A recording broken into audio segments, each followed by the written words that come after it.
make a lot of noise for Marlene Thompson.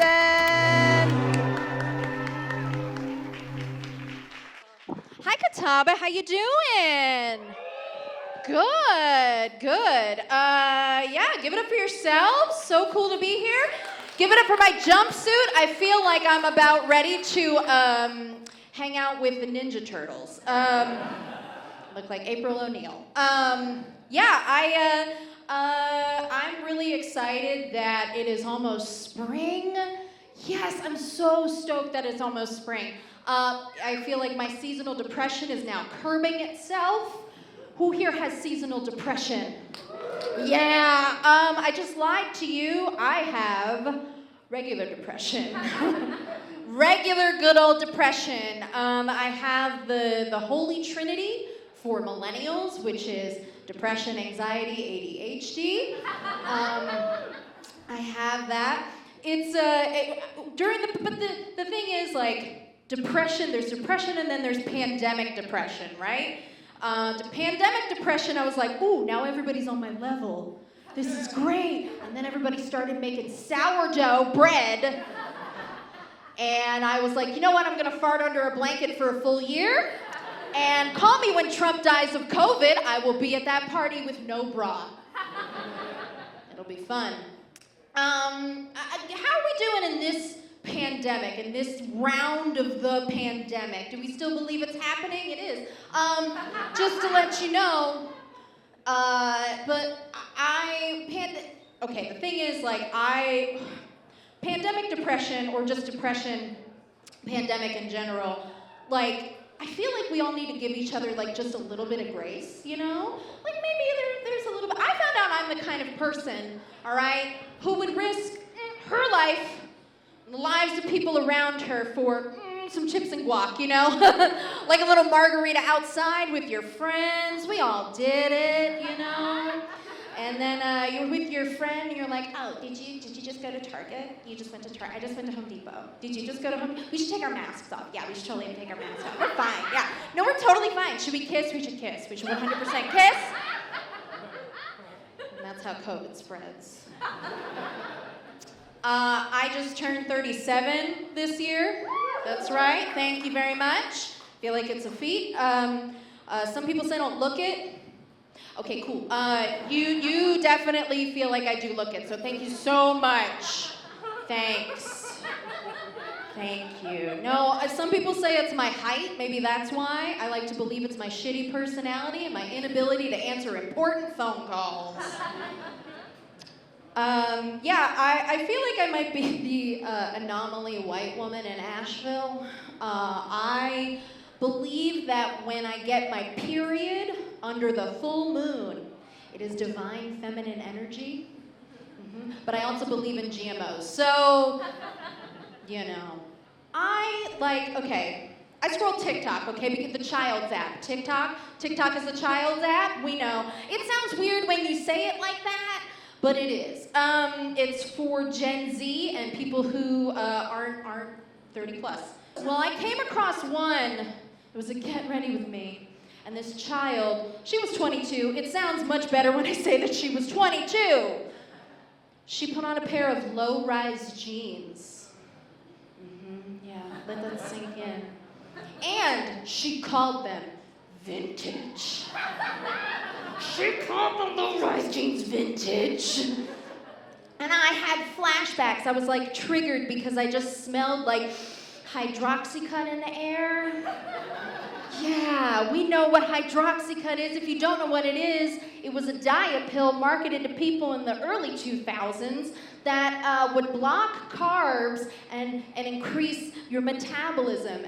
It was just speed. It was just speed, and my mother bought it for me when I was 16 at a local Walmart, you know? It was $17.98, and she bought it for me, and she wonders why we have such a fractured relationship. Because she was my first drug dealer. It is wild getting older, though, right? It's wild. The #1 song the year I graduated high school was Yeah by Usher. And Lil Jon, featuring Ludacris. The young ones in the crowd might be like, what?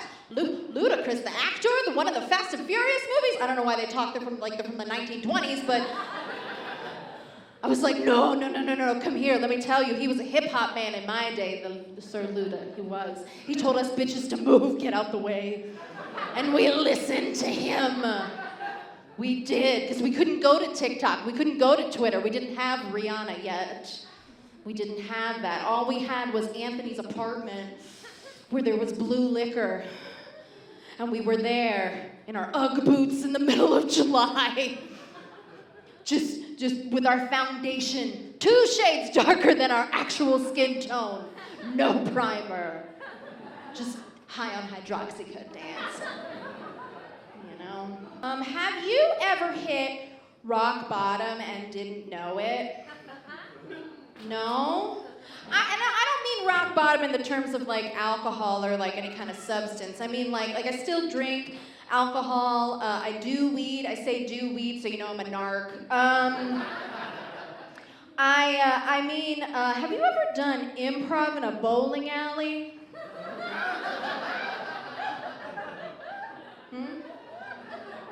I was in an improv troupe with 4 men, and I was the only woman. If you just search 4 men, 1 woman bowling alley, that's a Pornhub search. Yeah. I got called dramatic a lot. I think that happens to a lot of women who are in like professional spaces or just in relationships with cis-het men. For those of you who aren't from Asheville, this is just how we talk. All right? But for those of you who are with cis-het men, it's you get called dramatic a lot, and it's always the argument of just like women should never be president. They will get period blood all over the nuke codes. All right, well, you know, the argument to that is just like, well, for centuries, men have had this position since the country's inception, and now we're banning books in 2023, so where that's going, that's where it is. Also, that is getting blood all over the nuke codes, that's metal as fuck. Could you imagine the first female president just walking into the Oval Office and just taking a big whole heap of period blood, smearing it all over her face like it's The Walking Dead? And she's like, I am here as the people's woman. Here I am, I will girl boss all over Russia. I deserve to be a war criminal too. But it's funny when you get called dramatic. Maybe I am dramatic, I don't know. I don't know, you figure it out.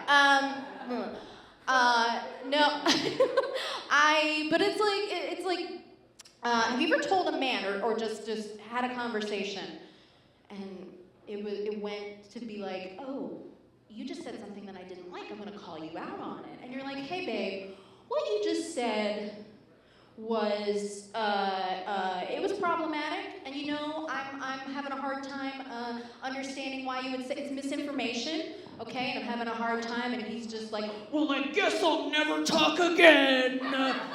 Oh, I guess I'll never speak again. All I said was abortion shouldn't be used as birth control. You shouldn't have 10 of them.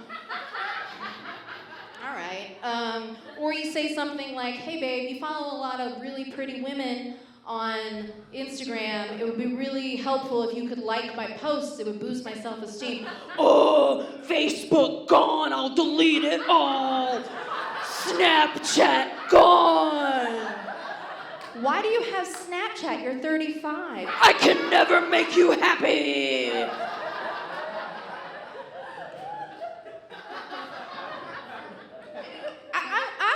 Colleague, okay? I'll call this guy a colleague.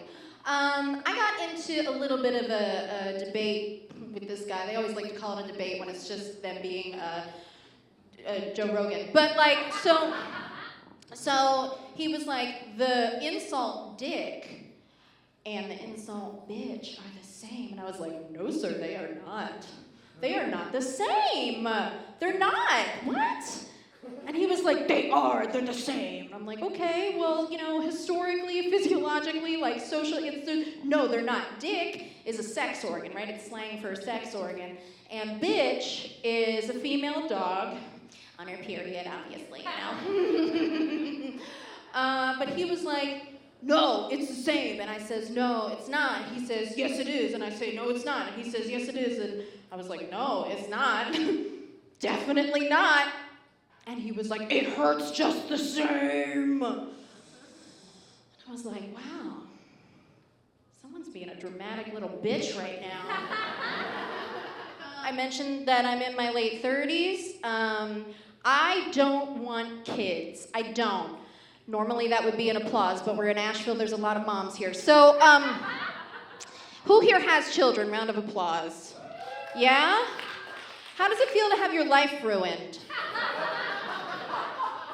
I'm kidding. I'm so glad you love your children. I really am. I'm so glad. I just like to remind people that I have disposable income. You know, it's just, it feels good. I don't want kids. I used to be a music teacher in Chicago. I have a music degree, and now I do this. So I don't want to talk about it. But you too can be a local comedian for $80,000 worth of a music degree. All you have to do is have that degree. You do nothing with it. It takes a dead relative or two, you know, some childhood bullying, and like maybe a pill addiction, you know, who knows? Who knows?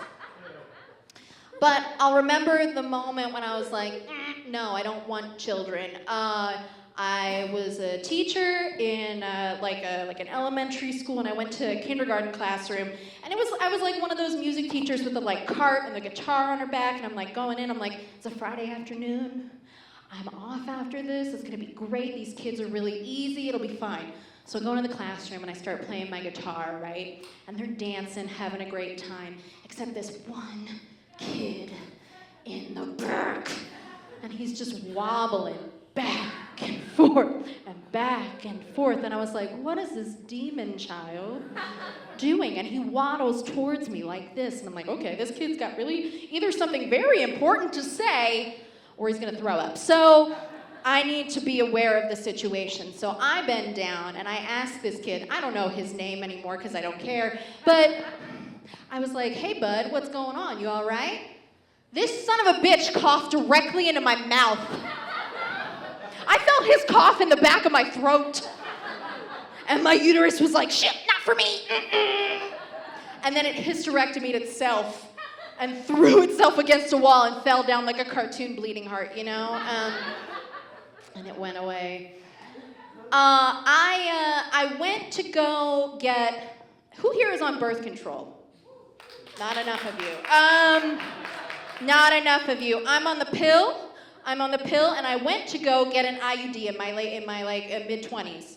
And I went, and spoiler alert, I'm on the pill, and I'm talking about an IUD, right? Okay, so use context clues. If we don't know what IUD stands for, I'm talking to the men only. It's an intrauterine device, okay?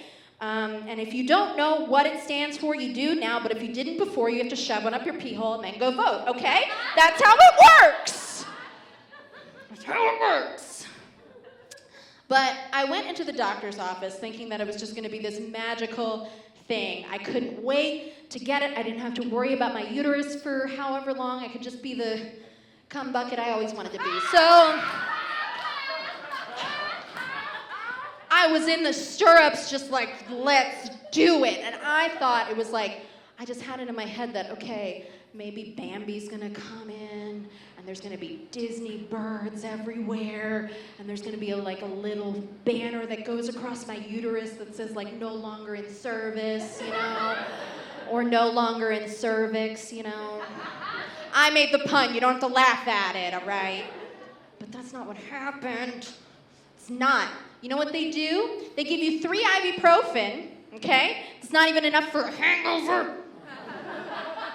And then they grab a pair of salad tongs from the salad bar at Ingles, and they shove it up your vaginal canal, and they're just jabbing it in there. It's lunch meat to them anyway, they don't care. And they're jabbing it in there. And they pull down on your cervix, they clamp down on it so they can insert it, and it's painful. It's so painful. It's some of the worst pain I've ever had. Actually, it might be the worst pain I've ever had. And all of a sudden, I feel the pressure stop. And I'm like, oh, maybe it's done. maybe I can wipe my tears away. It's done. And the doctor pops his head up, and he's like, well, Miss Thompson, it looks like we can't do this procedure today. It looks like we cannot complete it, so you're going to have to come back maybe next week. And I was like, what? Why? Why? And he was like, well, Miss Thompson, it seems like you have a little bit of a wiggly uterus. So we can't grab a hold of it to do the procedure. I'm sorry, what did you just say? A wiggly uterus? Was my uterus the Supreme Court? Just like, no, a zygote is a person. Like, what? What? Like, they would never call it wiggly dick syndrome. They would call it involuntary erectile dysfunction and put it in a medical book, call it a day. They would never do that. But I have a wiggly uterus. And so I said to him, I was like, is that what you say to your wife at night?